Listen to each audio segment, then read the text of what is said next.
All of his co-workers were gone. What could it mean? Stanley decided to go to the meeting room. Perhaps he had simply missed a memo.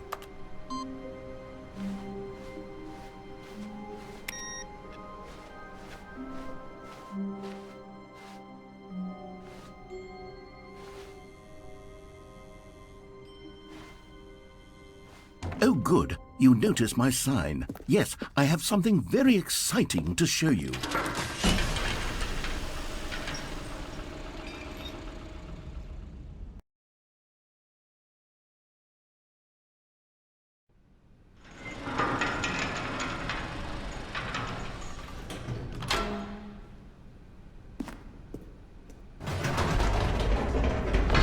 You see, Stanley, I've been reflecting on the Stanley parable and about how roundly disappointing this ultra deluxe version has turned out to be.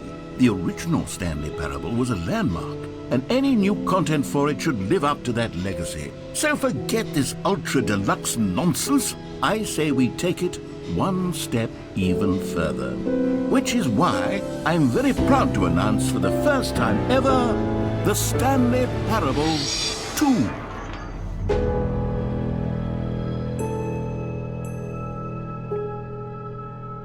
Yes, you see, isn't this far superior to a measly re-release with a few minor additions? Think of all the new territory we'll cover with a fully fledged sequel. An entirely new experience, built from the ground up. Why, there are so many possibilities. It could go in so many different directions.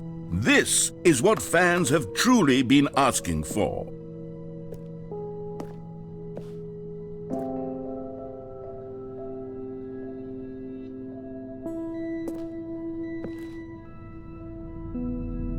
Calling it the Stanley Parable 2 is just so much catchier than Ultra Deluxe, don't you think? Ultra Deluxe? What does it even mean? But the Stanley Parable 2, now that's an artistic statement right there. It's future-oriented. It screams progress and innovation and long-term franchising potential.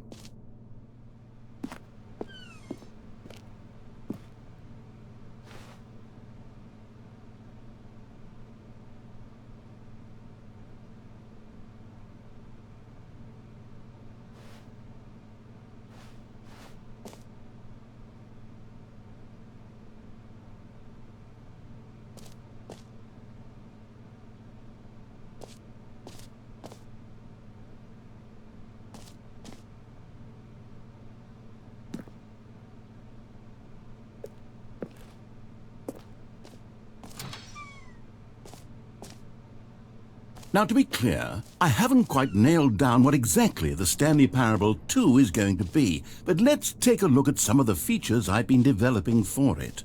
I figure that if I can loosely organize a handful of interesting concepts, that surely the game will sort of naturally spring up around them. It'll all work itself out. Game development is much more of a fuzzy magic than anything scientific or logical, really.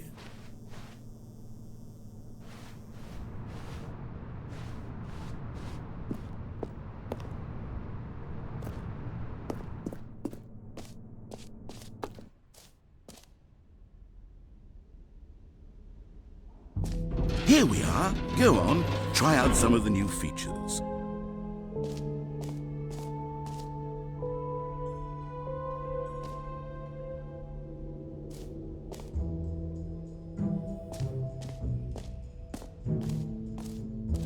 For the Stanley Parable 2, I asked myself, what do players really want?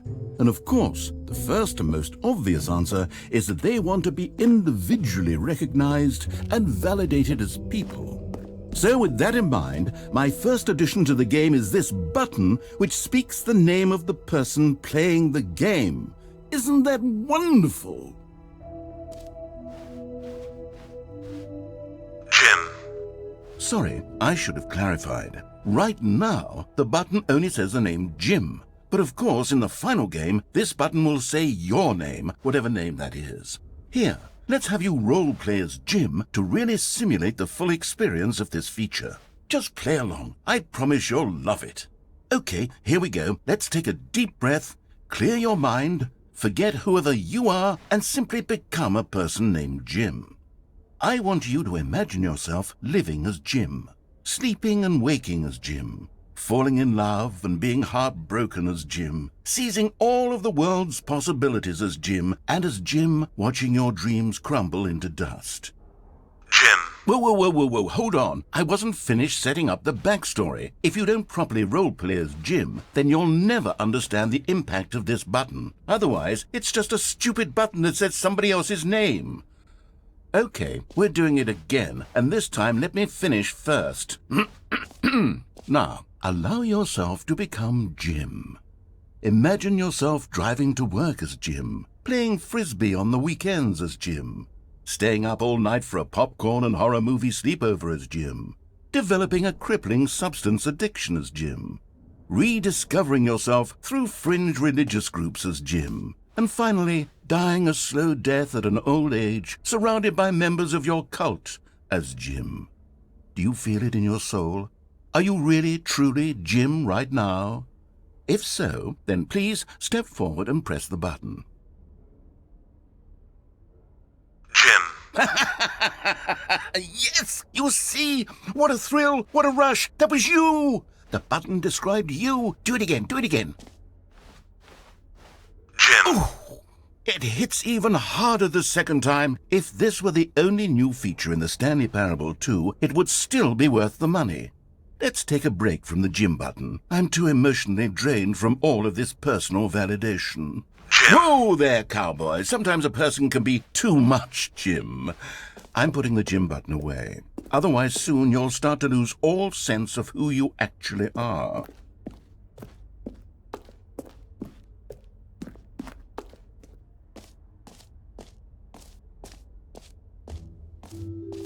I suppose I could allow only people named Jim to play the Stanley Parable 2. That would actually save me the work of finishing this feature.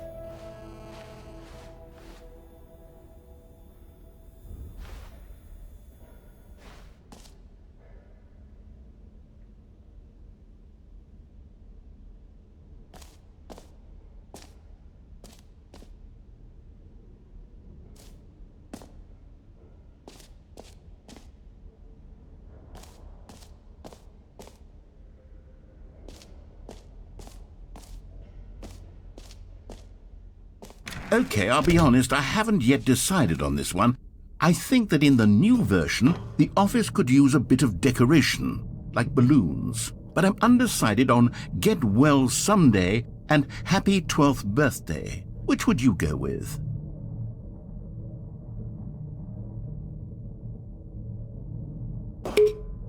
You know, sometimes when you solicit another person's opinion, it makes you realize that you knew which one you actually really wanted all along.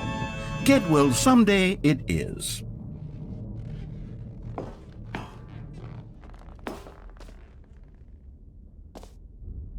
Or actually, maybe I should have gone with...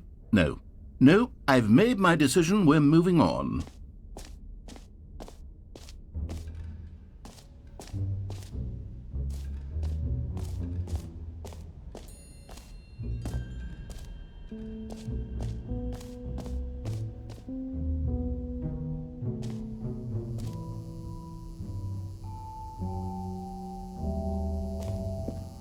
Now, here's something special. You remember that broken test achievement that got left in the game on accident? Well, I'm developing a technology to simply give you the achievement. Yes, you see, you'll come to this lever, and when you pull it, the achievement will be given to you. It's as simple as that. Okay, perhaps I should have clarified. This is technology that will exist. Right now, the achievement is still fully broken. I'm not a wizard, Stanley, but I guarantee it will be fixed in the sequel to at last satisfy the hordes of ravenous fans all over the world who have been uproariously demanding this feature. Gamers, we hear you, and I promise it will happen.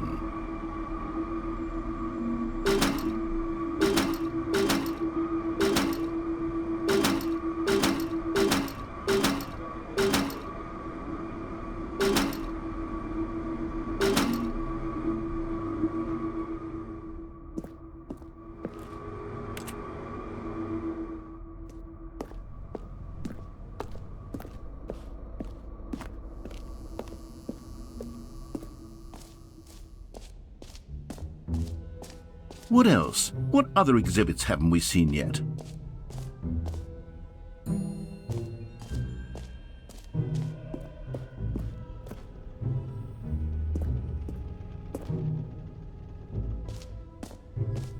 Ah, collectibles. Now it's a real video game. In the Stanley Parable 2, you'll run around gathering up these miniature Stanley figurines. And what's truly innovative is that there will be no reward for collecting all of them. I don't want to stifle the intrinsic joy of watching a number go up. You simply collect all of them, and then you move the hell on with your unremarkable life.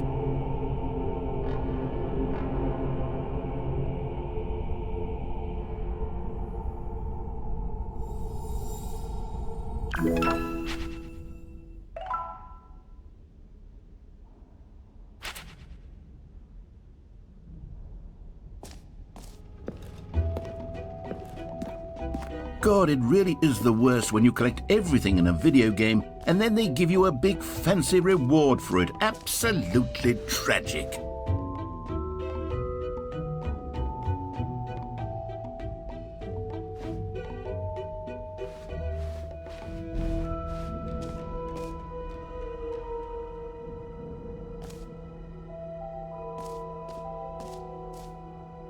You know what? Let's bring the jump circle back for Stanley Parable 2 as well.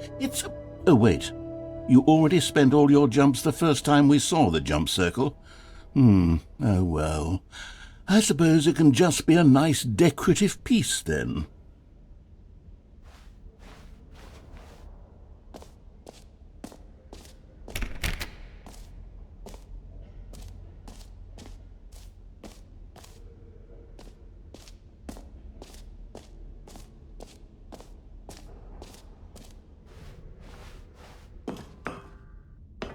An epilogue would be fun, wouldn't it, Stanley? Yes, it would go at the end of the, well, we'll figure that out later.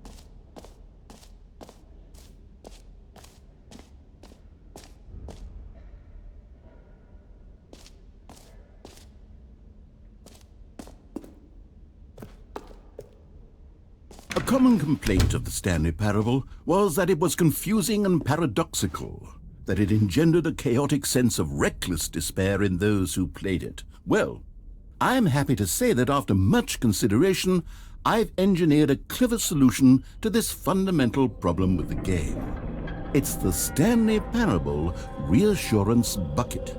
You see, Stanley, anytime you're holding the bucket, a sense of calm and ease will fill your mind and your heart. It's true. As long as you hold on to the bucket, the many disorienting contradictions of the Stanley Parable will feel perfectly normal and perhaps even comforting. You may even come to long for the gentle embrace of jarring cognitive dissonance while the bucket is in your arms. And to be honest, it's a much more convenient solution for me than actually redesigning the game to be less uncomfortable. Can you imagine what a pain in the ass that would be? Yes, the bucket is the perfect solution. Come on, give it a try.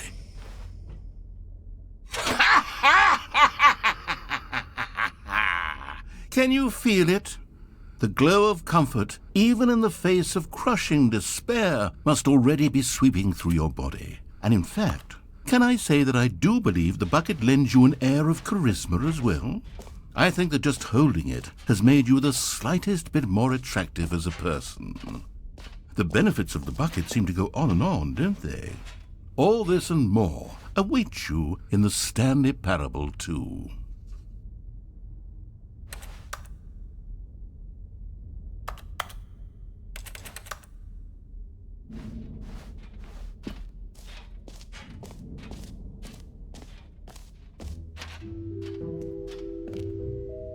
does anyone give out awards for most enjoyable bucket in a video game? That really should be an award if it isn't already.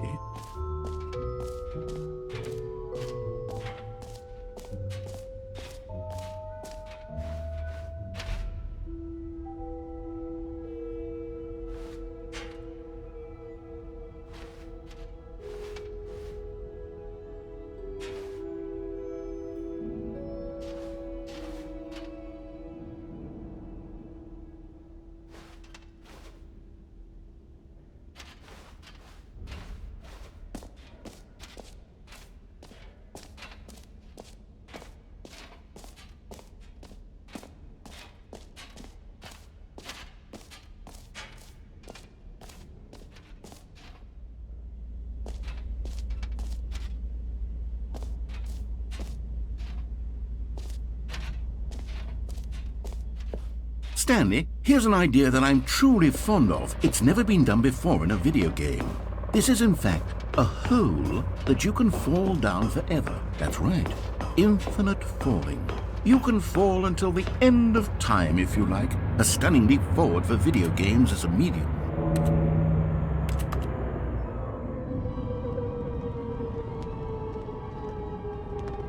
You see, isn't it wonderful? One of my more ingenious concoctions, if I do say so. Now then, since you've gotten to see the infinite hole, you can press the teleport button to pop back up to the top, and we can continue onward. Now, I don't mean to be a bummer, but I do recommend you use the teleport button to go back to the top. Maybe do it on the sooner rather than later spectrum of things. Great! Now, I'm very excited to show you even more of my ideas for the sequel.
All right, have you seen everything you wanted to? Ready to move on now?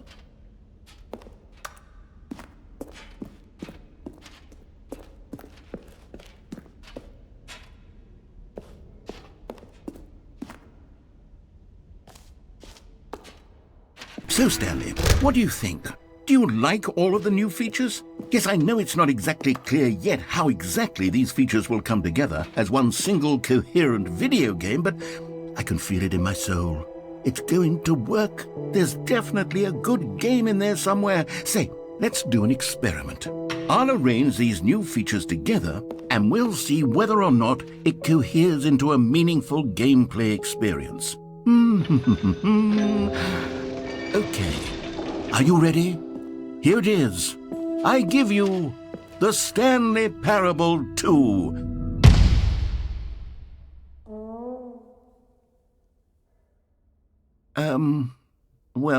I mean, there's potential here, right? It's sort of... Okay, never mind. Hold on, let me do a different arrangement. Okay, yes, this is much better. I feel good about this. Here we go, version 2. Who am I kidding, Stanley? This isn't a coherent video game at all. It's a lot of gags. And I do very much enjoy creating gags, but they don't add up to anything. I wanted more than anything to create a sequel that would capture all the magic of the first game. I wanted fans to love it. No matter how good these gags are, they won't stand on their own. They would need the structure and the gameplay of the original. Wait, maybe that's it. I can take the original Stanley Parable and simply, well, Insert a few of my new features into it, tastefully of course, with respect, with care for the vision and integrity of the original game. Would it possibly work? I suppose it could, but it would need a really, really tremendous title screen. A title screen that says with bold and uncompromising conviction, "This is the Stanley Parable 2." Let me see if I can whip something up. All right, perfect. Go ahead. Take a look.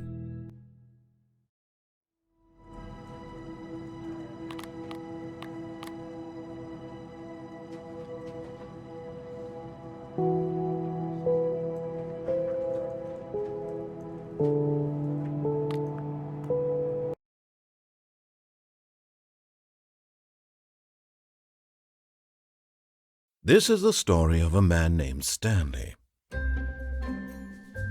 Stanley worked for a company in a big building where he was employee number 427. Employee number 427's job was simple. He sat at his desk in room 427 and he pushed buttons on a keyboard. Orders came to him through a monitor on his desk, telling him what buttons to push, how long to push them, and in what order. This is what employee 427 did every day of every month of every year. And although others might have considered it soul-rending, Stanley relished every moment that the orders came in, as though he had been made exactly for this job. And Stanley was happy. And then one day, something very peculiar happened. Something that would forever change Stanley. Something he would never quite forget. He had been at his desk for nearly an hour when he realized that not one single order had arrived on the monitor for him to follow. No one had showed up to give him instructions, call a meeting, or even say hi. Never in all his years at the company had this happened, this complete isolation. Something was very clearly wrong. Shocked, frozen solid, Stanley found himself unable to move for the longest time. But as he came to his wits and regained his senses, he got up from his desk and stepped out of his office.